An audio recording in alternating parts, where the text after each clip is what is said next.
all right. We got I have a couple of questions I'm going to be asking you. So as I ask these questions, just answer them, and we'll bless everybody here. So let's start off with the first question.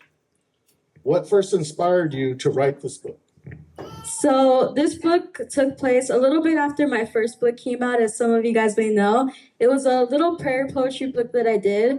And after I wrote that book, I wanted to work on the next big thing, but I wasn't really sure what it would be. And at the time, I wasn't working on any big music projects, so I started planning out the next book that I would do. And originally, I was going to make a book to help kids cope with loss and death because I was dealing with the loss of my dog, Pepito. But as I started working on that, I felt like my skills weren't at the level they needed to be at to deal with such a heavy topic. So my dad actually pitched the idea to me to make a children's book to teach kids the Ten Commandments using my dog Pepito as a mascot. And my whole family liked the idea. I felt like it was really something that I could do and something God was guiding me towards. So I did it, and now here we are. Awesome. Praise God. Praise God. All right. Why did you decide to focus on the Ten Commandments specifically? So I decided to do the Ten Commandments because they're such an important part of the Bible, and I think it's something that all Christians at some point should learn or study.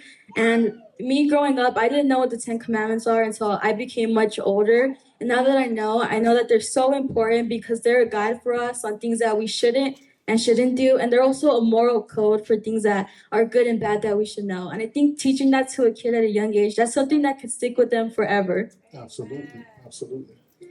Who did you have in mind when you were writing this book?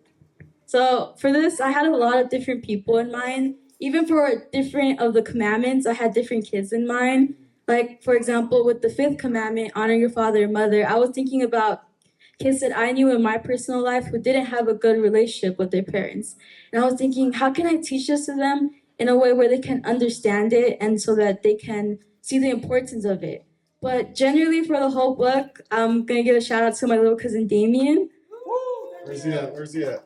Because he's the kid that I'm around the most. So when I was working on this book, he was my standard of writing. When I was working on the commandments, I was thinking on an explanation. Would he understand this if I were to tell him? And if it didn't, I would rewrite something or redo the whole thing so that he could understand it and any kid his age could understand. Nice. That was very thoughtful. Besides Pepito, can you tell us a little bit about the other characters in the book and how they help bring the story to life?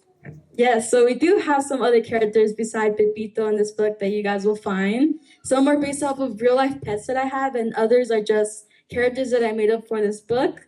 And originally it was supposed to be just Pepito, but since my dad and me, we wanted to kind of challenge ourselves so that I could do all the drawings on my own on this book. But as I started doing it, I started to struggle with only using one character in the drawings to explain all the commandments. So that's when I started adding different characters in. For example, in the book, there's a Pomeranian based off of my sister's Pomeranian, Teddy. And in the book, there's a Schnauzer with sunglasses. And that's just one that I made up for the book. Nice. Why do you feel it's so important for kids today to learn the Ten Commandments? So in the book, actually, in one of the first pages, I have a part where it says, what are the Ten Commandments? And under it, I have, why should we follow the Ten Commandments? And I think it's a question some kids might wonder, like, they're outdated, they were in Moses' time, we don't need to follow them anymore. And even me, when I started becoming a Christian, I was already an older kid, 12 years old, and people just expect you to know some things, but I didn't know those things. But now I know that, yes, we do have to follow the Ten Commandments, because Jesus taught the Ten Commandments, and he said, if you love me, follow my commandments. I mean, unfortunately, there's some adults that don't know the Ten Commandments. Mm-hmm. So learning them as a young kid, that's very important. Yeah. Very important. Is there one commandment you think kids might struggle with the most, and how does your book help it make it easier for them to understand? I think the commandment most kids probably struggle with is probably lying, because I know kids can be liars at times, and sometimes it's just little lies to seem cooler than they are, or the commandment, do not bear false witness. And in this book, I had that in mind. And so in the book, I kind of told a little example of Pepito where he starts lying to his friends. And because of that, they start to doubt his credibility as a Christian. And I wrote it that way because I wanted to show that even little lies can have big consequences. So watch those little white lies. Were there any commandments that you personally found challenging to explain in a way that younger readers could really connect with? So, of course, the hardest commandment for me to write, especially bearing kids in mind, was the seventh commandment, do not lust. Because I didn't want to change the meaning of any of the commandments to make them more child friendly. I wanted to keep the meaning the same. But at the same time, imagine teaching that to a little kid. I was like, if I just teach it as it is, I don't think they're going to understand, or they might just brush it aside and think it's not important because it doesn't apply to them. And I didn't want that, so I had to do research on how do other people teach this commandment to kids, and I had to pray about it. And the way that I changed it a little bit. Instead of do not lust, I put stay faithful and keep promises, because I feel like that keeps the original meaning of it. And I wrote it so it's something that kids can still apply, and I'm really happy with how it came out. Nice. That's good. That's good. Yeah, because I mean, obviously, kids have a different mentality than adults do, so they don't always have a full understanding of certain words. Yeah. So that was good that you did that. Is there a way you think that your book can teach children in a way your music can't, or a different way than your music?